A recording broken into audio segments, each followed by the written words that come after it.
Once upon a time, there was a little girl who lived in a well.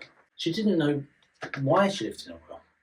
She just did. She didn't know even that she was living in a well. She just knew she lived at the bottom of a very long, tall, dark place, and the sun would appear overhead for a short period every day. The well was very deep and impossible to climb out of. She had a pet toad that she would play with, but she lived up to her knees in water, and every so often a bucket would descend, fill up the water, and then be lifted up. She tried climbing out in the bucket once or twice, but never succeeded. When whoever or whatever it was that winched her up and got her some of the way, they would shake the bucket, and she fell. And she fell a very long way, and she hurt herself greatly. She never did find out who it was who was winching the bucket up, or why. But anyway, I literally have just made that up as I was talking to you there. Because I make up stories. I always have done.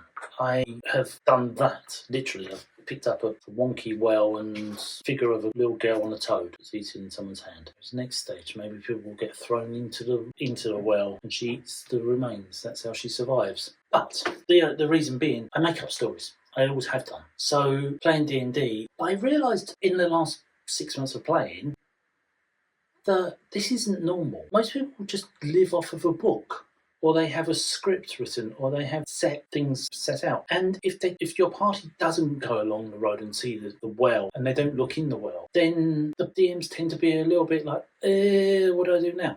Rather than just go, okay, well, it's just a well, and you pass it, and then down the road is a hovel, and in the hovel is a little girl who has a pet toad and she eats people. You know, you adapt. But a lot of people can't do that, so it's very odd. So with that in mind, I have way too many ideas and way too many stories and way too many. So I thought I'd share some of them with you. Being that I have far too many, I'm never going to use them. I mean, you can go onto random encounter generators and do a party of 5, a level 4, and somewhere between 3 and 7 monsters, and click it and you'll get the.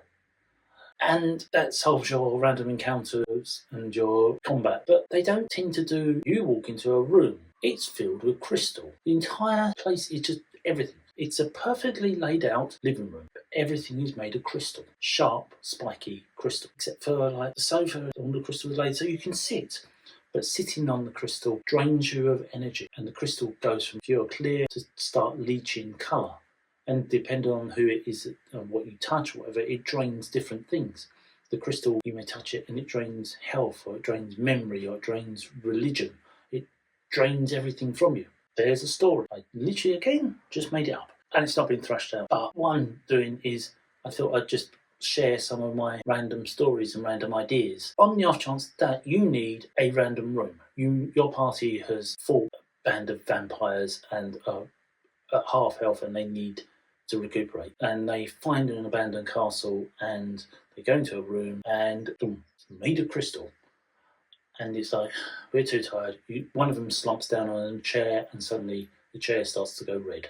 And they start to get ill. What do? Do you grab them and pull them off, or do you stand there and watch them die? The monk or the priest or the paladin lose all desire to worship their god from this point on because they've been drained of religion, or their magic's wiped, or they're a bard and they've picked up a guitar and it's drained them of all musical ability. All of these things just are there. I mean, that's 2 stories straight off. Got the girl in the well. It's an entire encounter, and you probably could help her out, and then she gets out and she eats someone. There's the room of crystal. And that's just off the top of my head here and now. So look out for more random rooms and ideas of things that will come up over time as I think of them or make them up on the spot. So there's another video for you. I'm going to go now. Cheers. Here's get him! Shit, run away! Who would win?